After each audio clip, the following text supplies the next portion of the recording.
Salut à tous et bienvenue, c'est Jean-Mi. Je reviens un peu de Power Vacuum. Power Vacuum est un jeu pour 1 à 5 joueurs, des durées parties de 30 à 45 minutes à partir de 10 ans. Le jeu est édité par King Bean Studio. C'est un jeu de Caleb Bunsell-Fisher et il est illustré par Malaki Rerenpen. C'est un jeu de pli dans lequel les joueurs incarnent des appareils électroménagers anthropomorphiques. En effet, le grand appareil est mort et ils vont tout faire pour prendre le pouvoir. Ils vont manipuler l'énergie, mais le pouvoir réside dans le tableau de contrôle. Allez, on va voir comment ça se passe. Et on se retrouve avec le jeu. Donc là, je vais vous expliquer les règles, je vais aussi vous parler du mode solo ensuite, et je vous donnerai mon avis sur le jeu. Malheureusement, une triste nouvelle est tombée dans le monde des appareils électroménagers. L'appareil suprême a fait un court-circuit. Bien sûr, cela semble une terrible perte, mais il y a un tout autre côté à cette histoire, une opportunité. C'est maintenant votre chance de prendre le contrôle de la prise suprême. Vous n'êtes pas seul dans cette quête. Vos collègues ministres des appareils électroménagers se battent pour obtenir ce pouvoir absolu. Power Vacuum est un jeu de plis. Votre objectif est de récolter le plus de pouvoir possible. Les plis vous rapportent du pouvoir, mais le véritable pouvoir provient du panneau de contrôle, où le câble d'alimentation détermine le flux de puissance entre les appareils. Vous devrez parier sur quel appareil aura le plus et le moins de pouvoir à la fin de chaque manche, et ainsi gagner des points. Le joueur ayant accumulé le plus de points à la fin de la partie remporte la victoire. Pour la mise en place, vous placez le panneau de contrôle au centre de la table. Orientez le segment sans appareil, l'alimentation électrique, loin des joueurs. Chaque joueur doit être le plus proche de l'un des 5 appareils présents sur le panneau de contrôle. Oui, comme ceci. Et les joueurs se mettent en face. Placez le panneau de l'appareil de la couleur correspondante devant vous. Prenez un marqueur d'agenda et placez-le dans le coin inférieur gauche de votre panneau. Ensuite, placez 2 jetons d'énergie à côté de chaque appareil autour du panneau de contrôle, même ceux qui ne sont pas occupés par les joueurs. Seul le côté alimentation doit rester vide. Les autres jetons d'énergie vont au centre du plateau. Alors, ces jetons peuvent être manipulés et changeront fréquemment, mais ils ne comptent pas comme des points avant la fin de la manche. L'énergie que vous obtenez doit être conservée dans votre propre réserve et ne peut pas être manipulée. L'énergie, ce sont donc les tokens comme ceci. Vous allez mélanger les cartes régime et en distribuer 8 à chaque joueur. Vous les gardez secrètes dans votre main. Les cartes restantes ne seront utilisées que lors du tour suivant. Les cartes régime indiquent l'une des 4 couleurs, rouge, jaune, vert ou blanc, ainsi qu'un numéro entre 1 et 9. La couleur du dos des cartes est visible, ce qui permet à tous les joueurs de savoir quelle carte vous avez. En plus des 4 couleurs de base, il y a également 4 cartes espions, représentées par la couleur marron. Ces cartes sont déguisées et ressemblent à des cartes des autres couleurs, mais elles appartiennent à une couleur distincte. Les espions ont leur propre couleur. Les couleurs au dos des cartes servent simplement à rappeler la couleur de l'espion qu'elles imitent au dos, ce qui permet de les garder cachées dans votre main.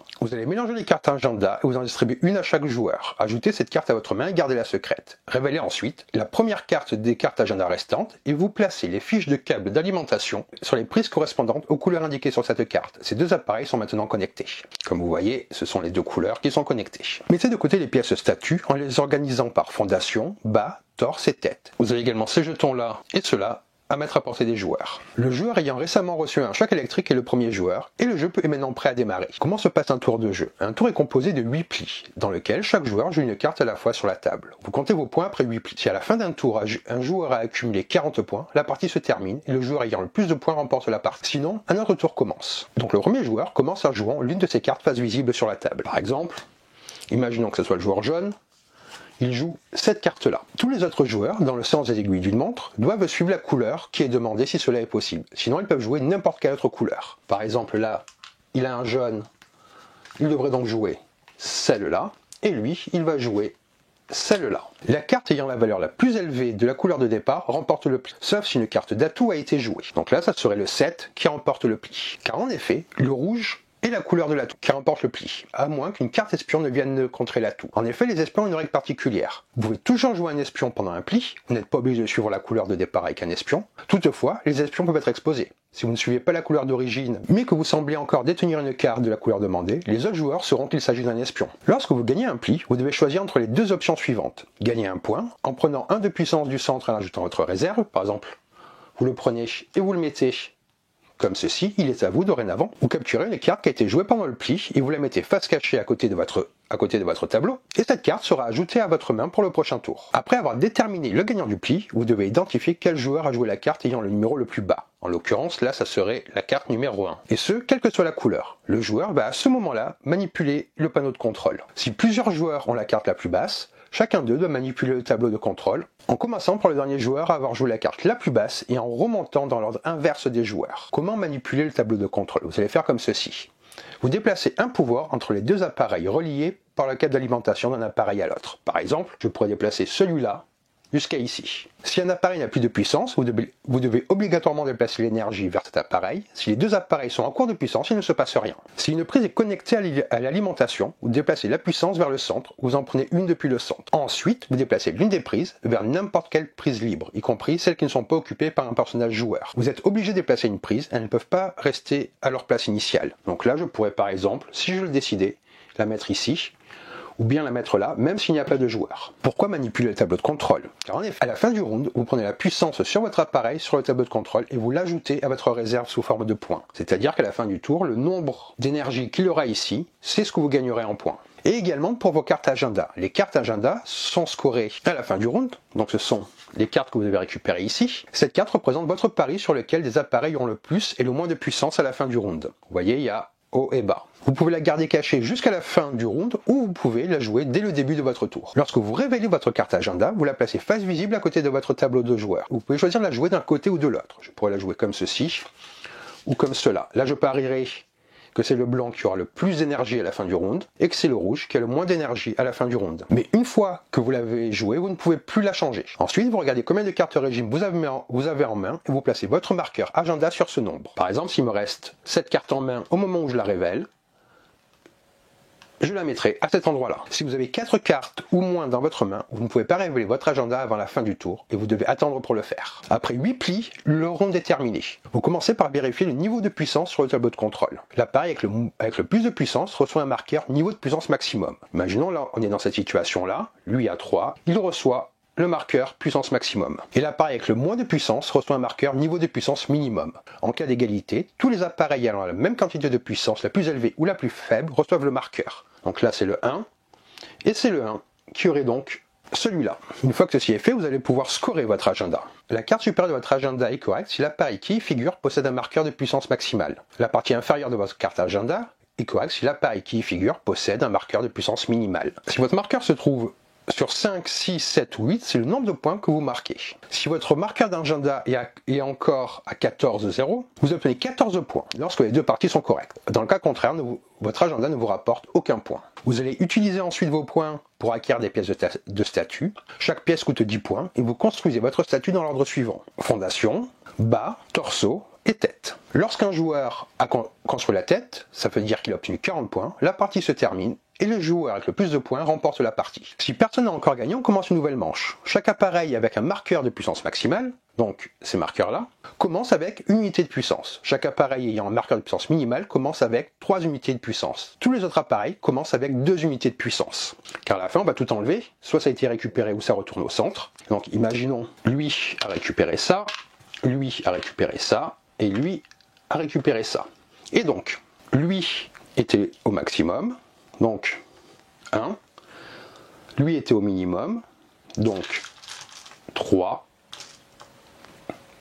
et tous les autres, on met 2 marqueurs de puissance. Une fois ceci fait, vous enlevez les marqueurs qui retournent dans la réserve, et vous replacez votre marqueur agenda au niveau le plus bas. Vous prenez toutes les cartes régime que vous avez conservées lors du tour précédent et vous mélangez toutes les autres cartes régime. Vous distribuez les cartes aux joueurs afin que chaque joueur ait de nouveau 8 cartes en main. Mélangez toutes les cartes agenda et distribuez-en une à chaque joueur. Révélez la première carte de la pile agenda des cartes restantes et déplacez les fiches de câble de puissance dans les appareils correspondants. Le joueur qui commence est celui qui est à la gauche du joueur qui a commencé le tour précédent. Et vous faites comme ceci jusqu'à arriver à la fin de la partie. Donc voilà pour les règles de Power Vacuum. Maintenant je vais vous parler du mode solo. Les règles du mode solo sont presque les mêmes que pour la version multijoueur, à quelques exceptions près.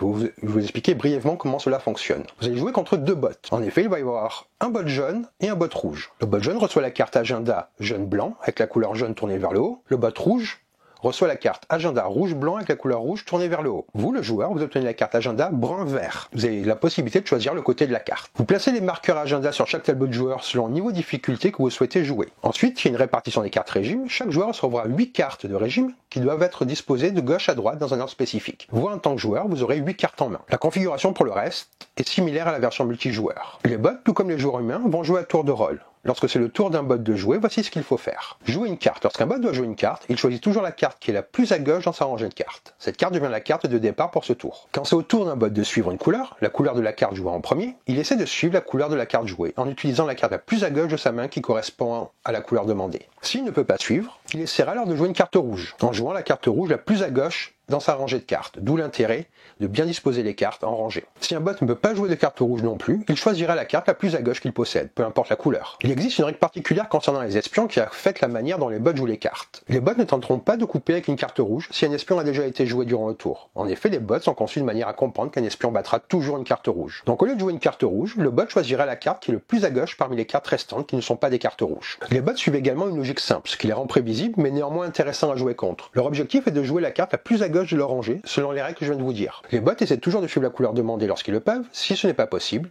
ils jouent une carte rouge, à moins qu'un espion ne soit joué, auquel cas ils choisissent une autre carte. Ce comportement est assez logique pour le joueur solo, mais les bots ne sont pas stupides. Ils savent éviter les pièges et utiliser des stratégies simples mais efficaces. Lorsqu'un robot gagne un tour, il examine son score actuel pour déterminer ce qu'il fera ensuite. Si le score du robot est inférieur à 35 points, il privilégiera la capture des cartes numérotées 1 ou 2, en favorisant les 1 et les cartes rouges, si possible. Si aucune carte 1 ou 2 n'est présente, ou si le score du robot est de 35 points ou plus, il prendra simplement un point au lieu de capturer des cartes. Parfois, le robot doit manipuler le tableau de contrôle, ce qui fait partie du jeu. Lorsqu'il doit transférer l'énergie, le robot essaiera d'abord de travailler en faveur de sa carte agenda. S'il ne peut pas atteindre son propre objectif, il agira contre l'agenda du joueur. À la fin du round, les joueurs comptabilisent leurs points normalement, tout comme dans la version multijoueur. Pour le tour suivant, les bots vont conserver la même carte agenda. Le joueur garde également sa carte agenda, mais il doit l'ajuster. La partie supérieure de la carte agenda doit être réglée sur la couleur qui avait le moins de puissance lors du tour précédent. Cela ajoute une couche supplémentaire de stratégie. Et qu'est-ce que j'ai donc pensé de ce jeu? Je trouve déjà qu'il a une thématique unique et intrigante. L'un des premiers éléments qui frappe dans Power Vacuum est sans aucun doute sa thématique. Dans un monde où les appareils électroménagers prennent vie, un événement tragique bouleverse l'ordre établi. Le suprême socket, la prise de courant ultime, vient de rendre l'âme. Les différents appareils ménagers sont désormais en compétition pour prendre sa place et accéder à ce pouvoir suprême. Ce contexte, absurde et légèrement humoristique, donne au jeu un ton à la fois léger et intrigant, qui plaît à la fois aux amateurs de jeux sérieux et aux joueurs occasionnels en quête de fun. L'humour et l'absurdité de la situation des appareils électroménagers luttant pour le pouvoir apportent une touche de fraîcheur et de légèreté, ce qui contraste bien avec la profondeur stratégique que le jeu déploie tout au long des parties. L'originalité du thème,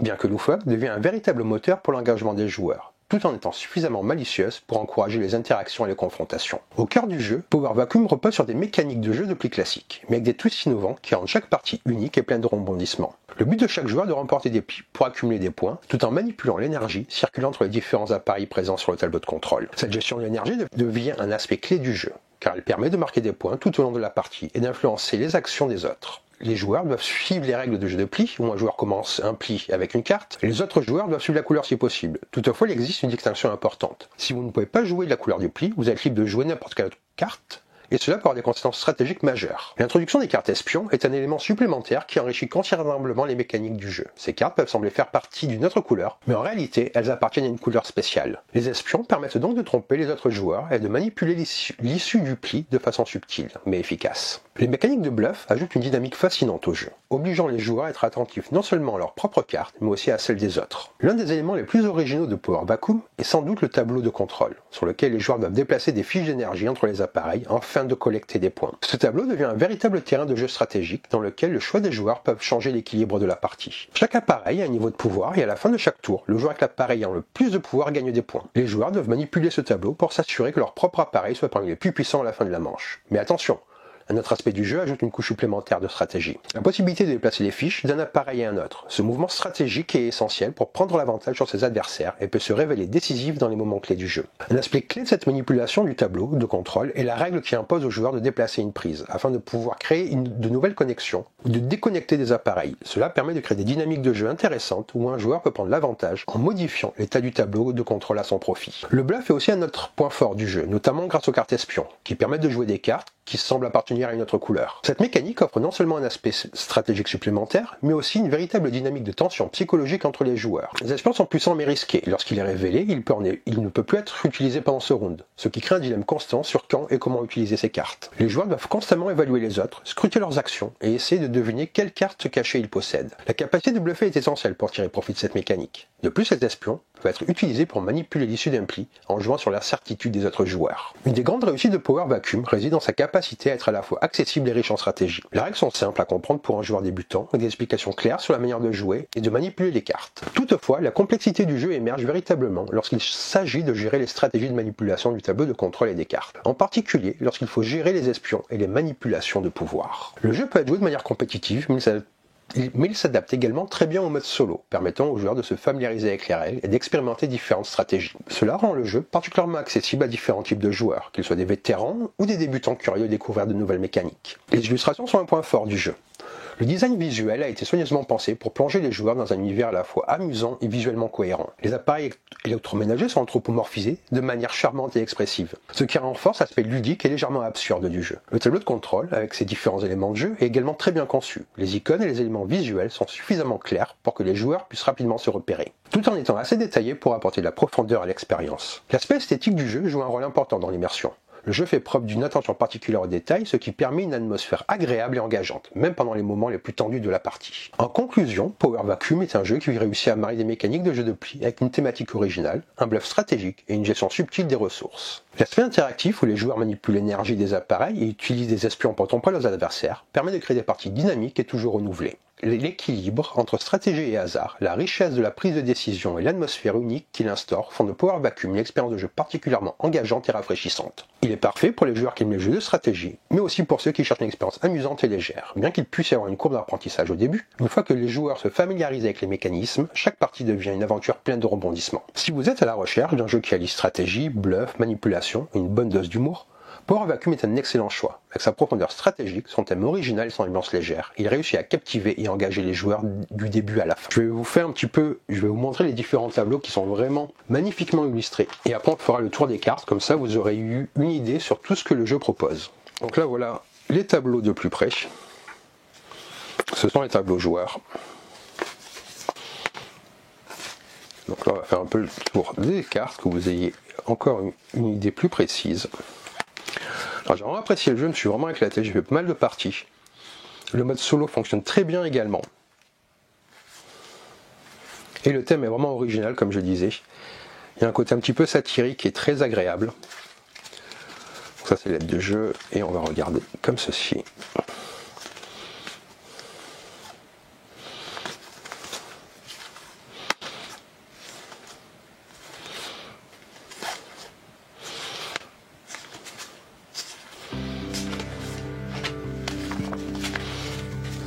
Donc voilà pour cette vidéo sur Power Vacuum, j'espère que ça vous a plu. Si ça vous a plu, n'hésitez pas à laisser un commentaire et à vous abonner à la chaîne. Sur ce, je vous dis bonne partie et bon jeu!